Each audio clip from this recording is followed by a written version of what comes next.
Bom dia, pessoal. Bom dia a todos do Lanf, a todos aí que estiverem ouvindo posteriormente em alguma live do YouTube ou relacionado. Nós vamos tratar aqui hoje de Word Embedding e especificamente do Glove, que é um método específico. Nosso grupo é composto pelo Arthur Neri, o Jonathan Milagres e eu, Pedro Atuan. Estamos apresentando aqui no dia 6 de agosto pelo Lanf. Então, primeiramente, nós vamos tratar justamente da questão do Word Embedding, mas antes disso, vamos tratar essencialmente do grande tópico que é Natural Language Processing, ou processamento natural de linguagem. Qual é a ideia do processamento natural de linguagem em essência? Nós precisamos de um método para fazer o computador entender o que nós estamos fazendo, né? Nós precisamos que ele entenda a linguagem natural, o texto escrito, etc. O texto falado, composto, que consiga ser passado para texto escrito e por aí vai.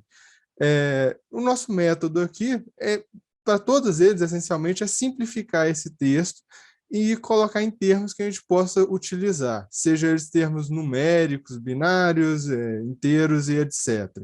E essa metodologia foi desenvolvendo muito ao longo do tempo, foi passando de algo muito mais simples, como um bag of words, que era simplesmente você tentar descobrir do que o texto trata pela repetição de termos, né? Então você tinha algo que era essencialmente simples, mas que era já funcional, porque, por exemplo, permitia você tratar de word clouds, né, as nuvens de palavras, aquelas belas imagens que você encontra, em que quanto maior a palavra está, mais ela se repete no texto e, portanto, mais relevante parece, né? Se gerou até uma função artística por trás disso, que a gente também pode apresentar posteriormente. E outras delas foi o Term Frequency Inverse Document Frequency, TF e DF. A ideia desse é que, diferente do Bag of Words, que só analisava a frequência bruta, ele permite você diferenciar textos muito melhor. Se você tem um texto de futebol, um texto de basquete, um texto de vôlei, a palavra esporte, por exemplo, vai se repetir muito nesses três textos. Então, você não está conseguindo depreender o sentido individual e semântico de cada um desses textos, vendo essas palavras em repetição. Então, ele cria uma métrica que ele valoriza a repetição desses termos, mas ele pune a repetição dele em vários termos diferentes. Então, você espera que, por exemplo, um texto de voleibol vá citar muito mais voleibol e fundamentos de voleibol do que um texto de basquete, por exemplo. Então, esse texto de voleibol vai ter essas palavras-chave muito mais bem demonstradas. E em seguida, que é o que nós vamos tratar, nós temos o Word Embedding, em que a ideia essencial é você conseguir representar vetorialmente o significado, a semântica dos termos utilizados. E em seguida você conseguir fazer a análise a partir disso. Então, tratando especificamente do Word Embedding, consegue fazer? Obrigado, João. Então, nós temos que conseguir elaborar uma matriz que vai atribuir valores numéricos para esses significados semânticos. Com isso, a gente tem muitas opções. Por exemplo, se você faz uma matriz que seja N por N, em que N sejam as palavras não repetidas num texto, né? Você pode atribuir um grau de semelhança entre essas palavras. Ou para palavras selecionadas, a gente pode, por exemplo, conseguir formar colunas mais adequadas com ela. Aqui eu coloquei um exemplo que é no site de um professor, de consultor, chama Shane Lin, que ele coloca justamente isso. Ele seleciona algumas palavras que você pode encontrar, que seria, né, mulher, homem, garoto, menina, príncipe, princesa e etc. E para essa categoria específica, ele consegue atribuir apenas as palavras, por exemplo, feminino, juventude e realeza, em que se for zero, você tem a negação desses, e se for um, você vai ter a afirmação. Então, por exemplo, você pode decompor a palavra princesa em feminino, jovem e realeza. Se você subtrair esse quesito feminino, né, se você tirar esse um, fazer a aplicação vetorial, você vai encontrar o príncipe.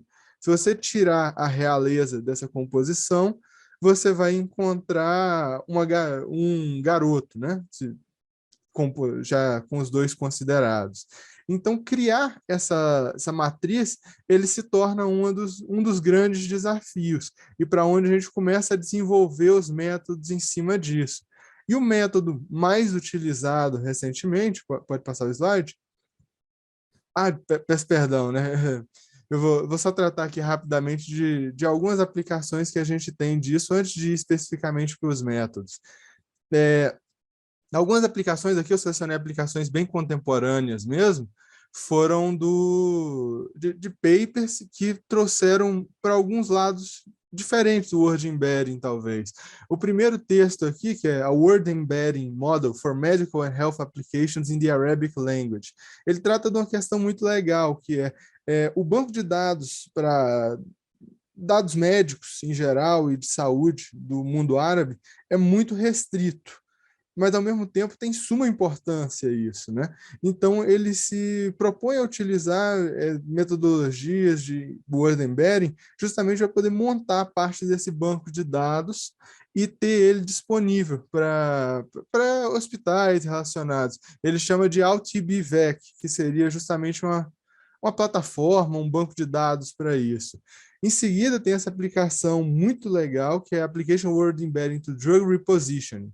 Drug Repositioning é justamente realocação de medicamentos, que é você conseguir prescrever um medicamento que era estrito de alguma doença para outras doenças, né? Então ele faz aqui uma base usando medicamentos que foram alocados para tratamento de câncer, né? Que ainda não tem uma cura eficaz.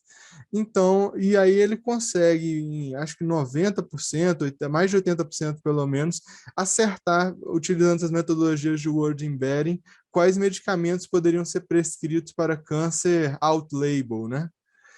E em seguida você tem essa última aplicação, que é ainda mais recente, desse ano ainda, que ele usa o Word Embedding em Machine Learning para detectar phishing em websites, que é justamente roubo de dados, né, que as pessoas acabam sendo enganadas a fornecer. E é muito legal essa metodologia também, porque ele se baseia apenas em texto, em vez de raiz do website relacionados. E só com o texto, de acordo com eles, eles conseguem acertar 99% os websites de phishing relacionados.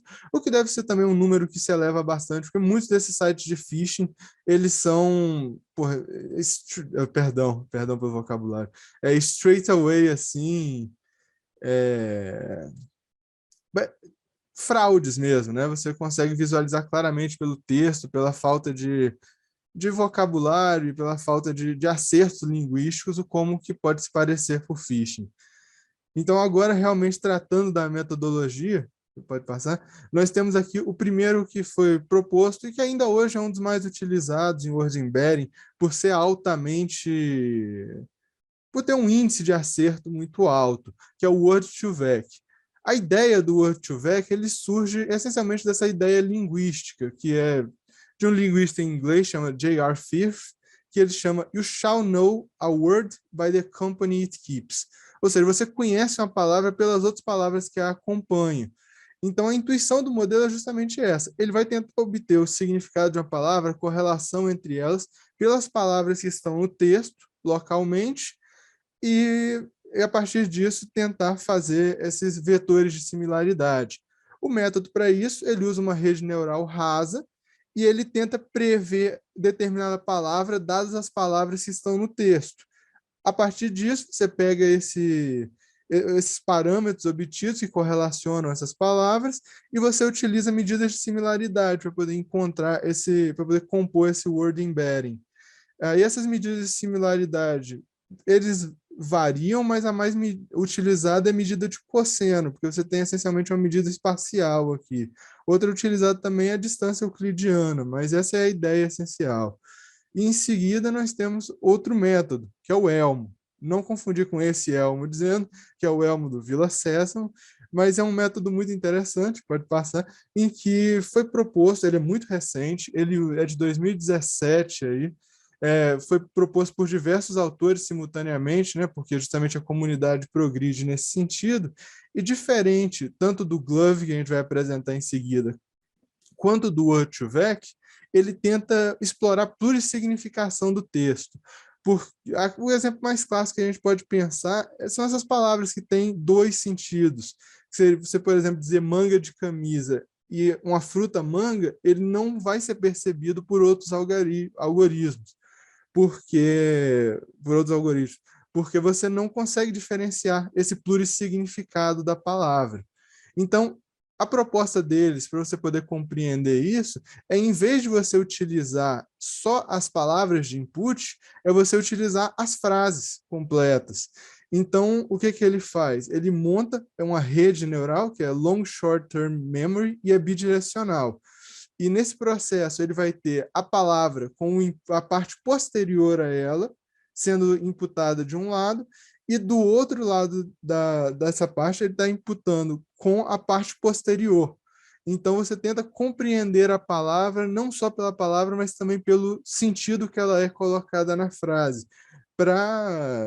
Ainda está sendo muito trabalhado, já apresenta resultados muito bons, mas é um modelo a se observar e para coisas que são mais artísticas, talvez, por vezes, né, como poesia e literatura, talvez sejam modelos que tenham muito potencial de acerto para o futuro, mas que ainda está aqui em desenvolvimento. Então, agora a gente vai tratar principalmente da parte do Glove. Bom dia a todo mundo. Vou apresentar aqui um pouco a parte do Glove e, posteriormente, o Arthur ele vai mostrar uma aplicação do Glove e de outras coisas. Então, o Glove ele é um projeto que ele é open source, né? Então, tipo, é aberto para quem quiser testar, estudar, enfim. Ele foi feito pela Universidade de Stanford e foi lançado pelo Pennington, o Soccer e o Manning em 2014 num artigo. Ele é um modelo que ele é como o Pedro explicou, né? Ele faz parte desse tipo de modelo que apresenta as palavras de uma forma vetorial, né? Só que ele utiliza um algoritmo de aprendizado não supervisionado. Então, ele permite que seja possível você analisar a semelhança semântica entre determinadas palavras. E ele faz essa determinação, né, essa similaridade a partir da distância de cada vetor. Então, ele também mostra para a gente a concorrência de palavras em um certo contexto, né? A intuição assim, principal dele é observar que, tipo, as razões das probabilidades de concorrência entre duas palavras, por exemplo, elas têm um potencial de codificar alguma forma de significado entre elas. Passando adiante, aqui tá um exemplo, né, de como funciona. A gente tem, por exemplo, a palavra homem e mulher, né? Se a gente perceber que elas não estão tão distantes em relação ao valor que elas têm no eixo X, mas se a gente pegar em relação ao eixo Y aqui, a gente vê que tem uma certa distância. Então, é a partir mais ou menos assim que funciona a forma que ele mostra a concorrência dessas certas palavras em textos.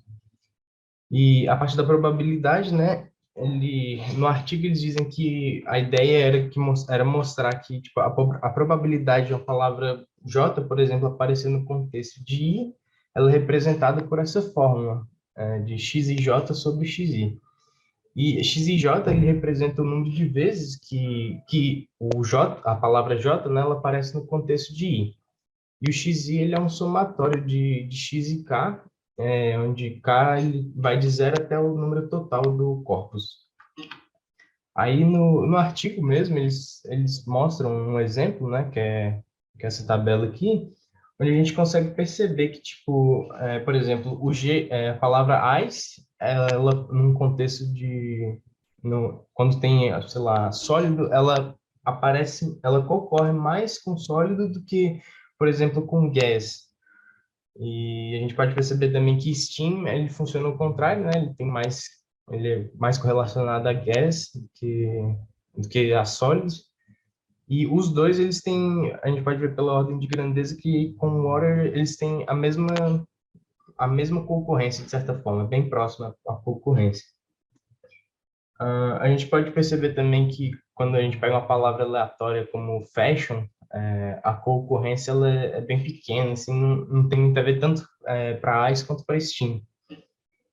E essa última linha, ela é praticamente uma divisão das linhas de cima, né? E ela praticamente mostra a probabilidade de, da primeira palavra, né, dado o contexto do segundo caso distinto. Aí eu fiz uma pequena comparação entre o Word2Vec, que o Pedro falou antes, né, e o Glovo. E esses dois modelos, eles fazem isso de representar a palavra como um vetor, né? Só que o Word2Vec, ele usa uma concorrência mais num contexto local. E o Glove, ele faz isso de um jeito mais global, que usa todo o corpus que você dá para ele, né? Então, o Word2Vec, ele aprende a partir de algumas palavras em certos contextos, só que ele ignora que algumas palavras elas aparecem mais que outras. E, tipo, o Glove, ele usa essa informação para melhorar o desempenho dele, por assim dizer. E ele constrói embeddings de maneira a relacionar as combinações de palavras com a probabilidade de concorrência delas no corpus.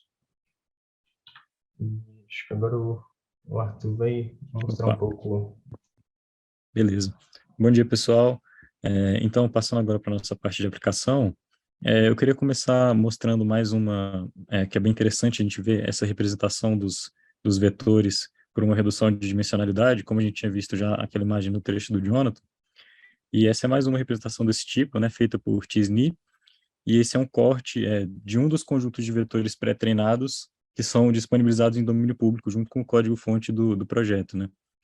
E é muito comum simplesmente usar esses vetores prontos, né? Eles funcionam muito bem para tarefas gerais, mas pode ser também necessário você treinar vetores novos usando o algoritmo para corpos específicos, e aí a desvantagem é que você fica com um conjunto de vetores que é muito bom para aquela tarefa em específico, mas perde a generalidade, né? E aqui, olhando essa imagem, a gente pode ver bem claramente as concentrações de sentidos, né? Ali, os números e os símbolos ficam numa nuvenzinha ali no canto superior direito. Você consegue encontrar vários bigramas, website, coisas do tipo. E quanto mais você olha, mais você encontra significados parecidos nessa representação. Pode passar, por favor? Bom, o Word Embed em si é útil para muitas tarefas, né, no processamento de linguagem natural. E aqui a gente escolheu mostrar a aplicação do Glove em tarefas de classificação, que é um uso muito natural, né, para o Word Embed. E aqui a gente tem a detecção de fake news com o Glove, né. Para essa tarefa a gente usou um dataset bem popular no Kaggle.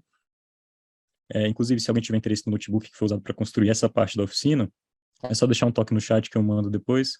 Uma grande parte do código foi um kernel do Kaggle, né, que ele está citado no notebook como referência.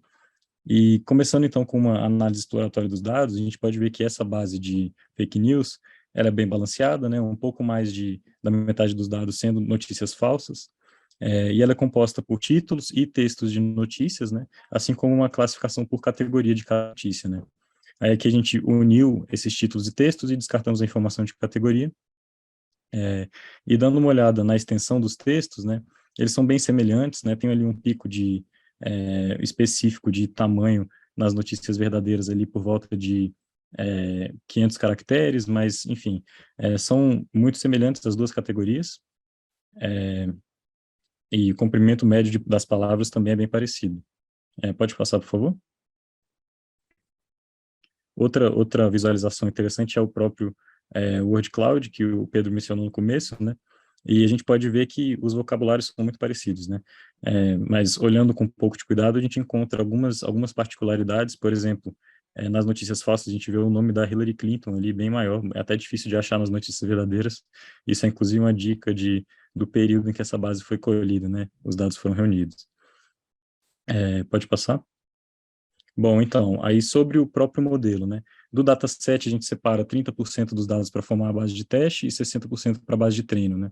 A gente estabeleceu um corte de 300 tokens das notícias, né? Cortando, preenchendo quando necessário, para notícias menores que isso, e um vocabulário de 10 mil palavras. A gente vai usar aqui os vetores pré-treinados, né? De 200 dimensões, treinados com a base de dados do Twitter. Essa base funciona muito bem para essa aplicação, e essa foi a composição do modelo, né? A gente tem a camada de embedding, seguida de duas camadas de LSTM, a primeira com um dropout de 0,25 e a segunda de 0,1. e depois 2 camadas de dense, cada uma com uma ativação diferente, né? A primeira Hello e a segunda sigmoide. E a gente rodou o modelo em 10 épocas, né? Tá aqui a visualização, pode passar. Das 10 épocas, e dá para ver por esse gráfico que o modelo respondeu bem ao dataset, né? A gente não tem uma característica de overfitting, né, aqui nas épocas. A perda no teste caiu como esperado e a acurácia subiu e se estabilizou, né? E passando de novo, a gente termina com uma acurácia muito boa, de 99,8%, né? Aqui a matriz de confusão, a gente vê que no eixo Y nós temos a característica real do dado, e no eixo X a característica predita, né? Então, no canto superior direito, a gente teria os falsos negativos, né? E no canto inferior esquerdo, os falsos positivos. E esses dados aqui são praticamente mínimos, né? Então, o modelo respondeu muito bem aos dados. Então, agora que a gente vê, né, que é claro que o Glove é um método muito bom e muito natural para esse tipo de aplicação, a gente pode usar, a gente fez aqui um experimento de usar exatamente a mesma metodologia para outra base de dados e comparando o Glove com o Word2Vec, né? E aqui, dessa vez, foi usada uma base também de notícias, só que detectando o sarcasmo nos títulos, né, na manchete. Também as características exploratórias da base são bem parecidas, é uma base bem balanceada, um pouco mais da metade das notícias não são sarcásticas, e em questão de tamanho e tamanho médio de palavras também muito parecidas, dá para ver ali que as palavras nos títulos sem sarcasmos tende a ter um pouquinho mais, né, pelo eixo Y ali do gráfico inferior esquerdo a gente consegue ver isso, mas praticamente poucas diferenças quantitativas assim entre uma base e outra, entre uma categoria e outra, né? Pode passar, para a gente ver o Word Cloud. Aqui a diferença é bem maior, né? A gente consegue ver uma variação maior de vocabulário geral, a gente vê que os títulos com sarcasmo tem praticamente nenhuma citação de nomes próprios, e quanto mais você vai olhando, dá para ver que o vocabulário muda bastante. E até faz sentido, né? E, bom, passando.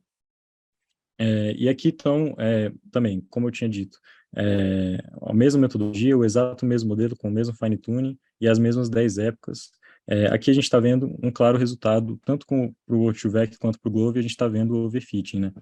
Só que a gente vê isso usando a base de teste, né? A gente vê que a perda sobe, né? Só que, mesmo tendo esse resultado que não é ideal para os 2 modelos, o treino foi diferente, porque a gente vê que para o Word2Vec, o modelo estagnou muito rápido, ele chegou num platô muito rápido, mesmo a gente usando um callback de redução de learning rate quando acontece o platô, e aí a perda nos dados de teste subiu imediatamente, né? Então, isso não aconteceu com o Glove, né? A gente teve uma queda de perda que depois começou a acontecer o overfitting, né?